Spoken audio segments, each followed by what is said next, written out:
OK.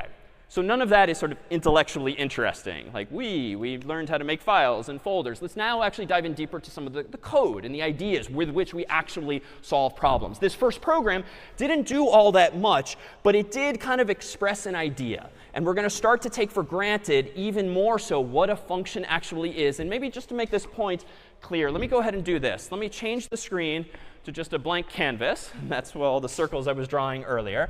Can we get one volunteer maybe exchange for a stress ball? OK, right, very quickly. Come on up. What is your name? Sam. Sam. All right, so Sam, we have a name tag here for you. But instead of calling you Sam, we're going to call you, for the moment, printf. So if you don't mind, hello, my name is printf. OK, thank you. Put that wherever. All right, so now I am, for the moment, you can stay there for just a moment. I, for the moment, am the programmer on my computer here. And my goal is to simply print out onto the screen, hello world. Now, I've been programming for years. I have different monitors over the course of the years. And I don't really care how the words I type in my program actually get on the screen. I kind of want to delegate that functionality to someone or something else. And thankfully, Sam has been programming for some time. He knows how to talk to computer screens or print things out on the screen. And so I can literally kind of outsource functionality that I want to use, but I don't want to care about how it is implemented or how Sam implemented it by just kind of calling Sam over and asking him to do something. So in this case, if Sam, you are now actually printf, I'm going to go ahead on a piece of paper. And I'm just going to tell you, if you don't mind, by passing you input, I'm going to hand Sam a slip of paper that literally says hello world. And if you don't mind, could you go print this on the screen, since you are indeed printf? And you can do so just with your finger on the screen. So here I am, the computer program. I have no idea how printf is working. I just know that I wrote a line of code. I ran the program. Printf is in motion. It's doing its thing. And perfect. Oh, and then Sam, come back to me. And now Sam is done executing, if you would. Thank you very much.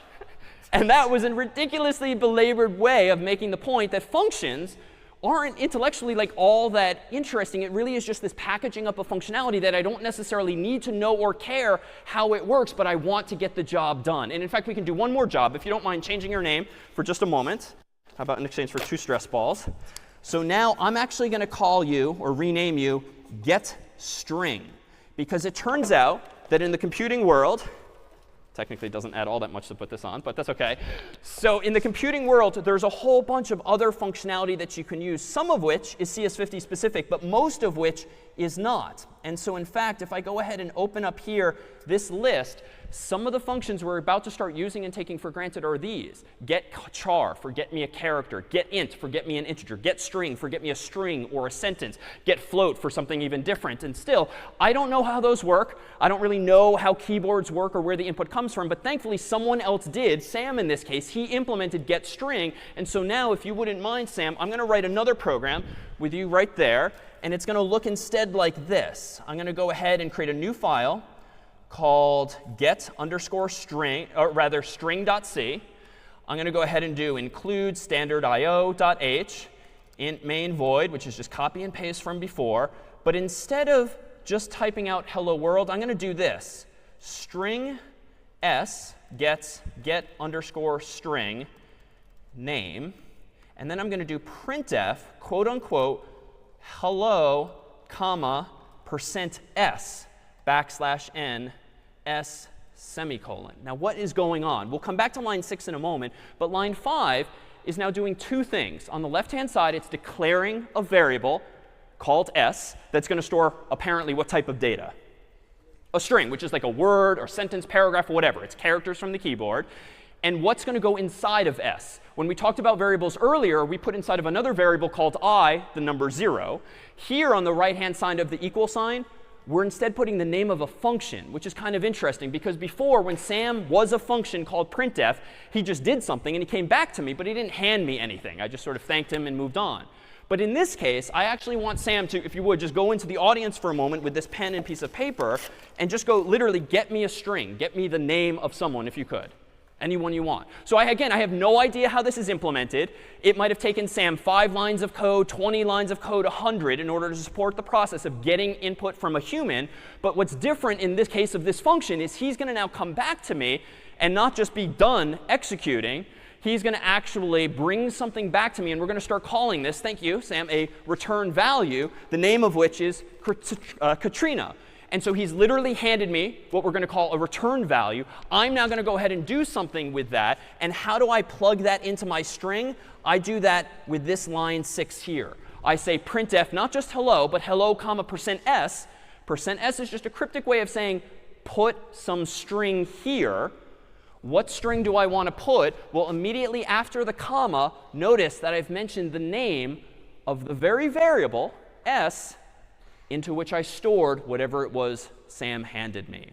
And so we're not, for every function we write, going to use an actual volunteer. But that's all that's happening. I have no idea who Sam was going out to reach out to. I have no idea whether he was going to write in cursive or in non-cursive writing on the screen. I just know that he was capable of doing that. So if we could, maybe just a quick round of applause for Sam here. Thank you. So suffice it to say, there are other functions, not just getString, but if you want to get an int, there's another function for that. If you want to get a single character, getChar is another function for that. But there are other things here too, double and float and long and whatever those actually mean. Well, it turns out that computers, especially with languages like C, you do need to be super precise as to what types of data you're actually storing in them. And so you have to specify in advance, is it a string? Is it an int? Is it something with like a decimal point? Not just an integer. So let's actually go ahead and do a different example here as follows, this time using an integer. I'm going to go back into the IDE. I'm going to go ahead and create myself a new file called int.c. And I'm going to go ahead and start the file as before, include standard io.h, int main void. And then here I'm going to do this time int I getString integer, semicolon. And then printf, how about just hello, %, not s, because s is for string, but %i for integer, \n, and then semicolon. This looks like a complete program, even though we've not used, getInt. So it looks like a complete program, even though a lot of the syntax might be new to you. So let's go ahead and try to run it. How do I run this program? I can't run it yet. What's step 1? Yeah, I have to compile it first. And how do I compile it? Yeah, so clang, I can do -o. I can call this int, because if I want the name of the program to be int. And then I can do, frankly, this is just annoying. Like, I don't want to have to constantly type clang -o, name of file. I just want to make the program. I don't want to have to care about this. And it turns out there are ways to do that. Because installed in the IDE for you is a very popular command, literally, called make. And make allows you to type literally just this, make int. You don't specify .c. You just specify the start of the program's name, the file's name. So if it's int.c, you say int. If it's hello.c, you say hello. And you literally just write make int. And make is a different program. It's not technically not a compiler, but it's a program that knows how to use a compiler. And when you hit enter, notice the crazy long output that it spits out. It mentions the words clang.